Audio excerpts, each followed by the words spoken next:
Hi there, Calvin Strawn here, creator of the Find a Way to Win programs, the Audacity program, and the Eruption Seminar. Talking to you today about what do you do when you're paralyzed by fear? When the fear is so large, is so palpable, you literally can't breathe, and you're stuck. What do you do when you're frozen in that position? How do you get through it? How do you find a way to win, literally? Years ago from my own life, example where I almost lost my house. I was an entrepreneur and I had to pay the bills, but I had no job, no source of income. And I was going to another interview where I had literally no money in the bank. And it seemed like I was going to get the job. I was competing against someone just out of school. And I'd been working for about 4 or 5 years already at that point. And here I am against them in the final interview, and they called me to say, no, you're not getting the job.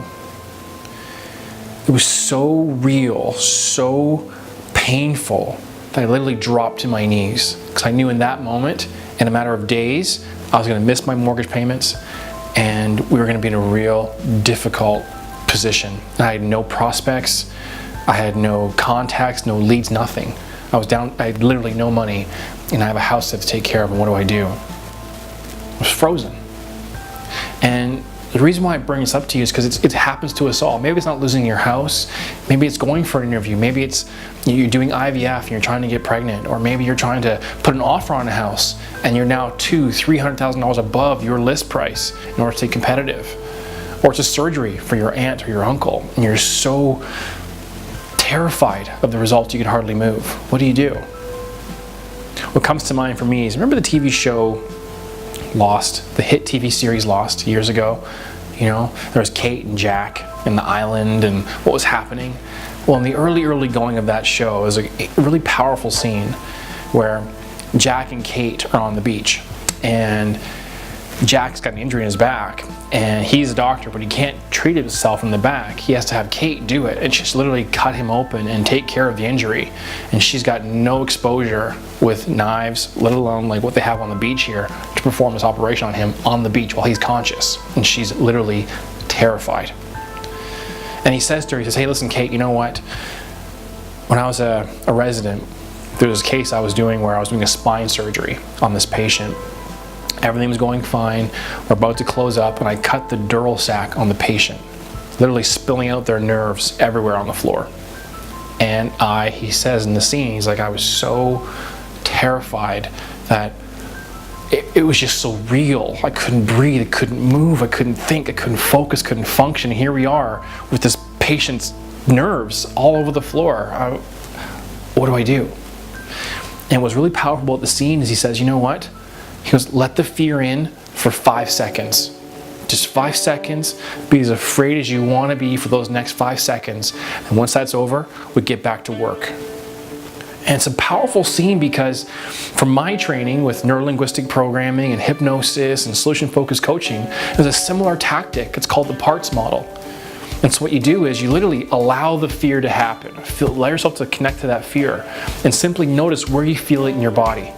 Where do you feel that fear? Is it your chest? Is it your head? Is it your heart? Is it your stomach? Where do you feel it? And so I'm working with clients, I'll say, where do you notice it? And simply grab it and scoop it out. And it sounds silly, what the heck are you talking about? Just go with me here. The next time you feel the fear, allow yourself to simply feel it for those 5 seconds.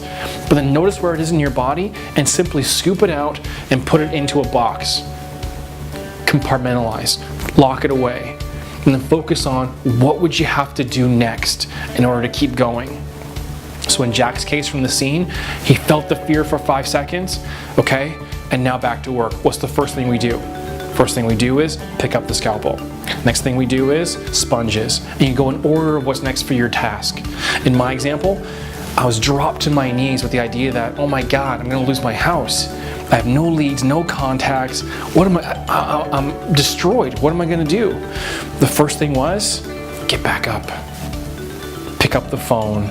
Call somebody else, right? Keep moving forward. Feel the fear for 5 seconds, put it in the box, and keep moving forward. Does that make sense? So what do you do when the fear is so much, so hard, you can't breathe? You compartmentalize.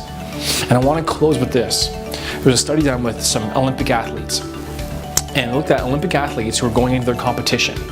And of course, they feel the same sort of fear. Like, oh my God, the terror of, we're in front of the whole world. Am I gonna lose? Am I gonna win? I'm gonna embarrass my country, my family. How am I gonna do? All that fear where they almost can't perform.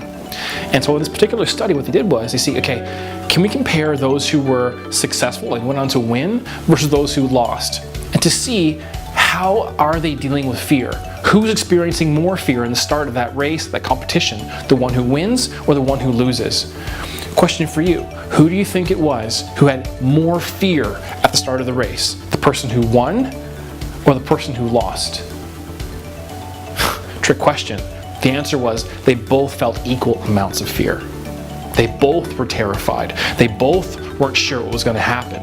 The difference was how they processed that fear. The ones who lost, all they could focus on was, I'm going to lose, it's going to be embarrassing, I'm going to fall, I'm going to trip, I'm going to screw up.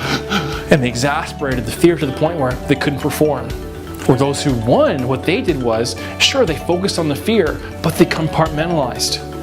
They go, okay, yeah, the fear is there, I get it, but I have to focus on what I have to do next. Tying up my shoes, grabbing the bar, lifting the bar, whatever it was they had to do, they focused purely on what the task was and simply treated the fear as a nuisance. So the whole point of this whole thing is when you're feeling the fear and you can't breathe and you can't move, your goal is, how are you processing it? Allow yourself to feel it, that's fine. Simply put it in the mental box and get focused on what you have to do next. If you do that, you will find a way to win, I promise you. That's it for now. I'll see you on the next one. And by the way, as I finish up, if you have any comments or any ideas that you want to share with me about how you handle the fear when you're paralyzed, please put those comments below and I'll be happy to respond to you. I'll see you next time. All the best. Find a way to win.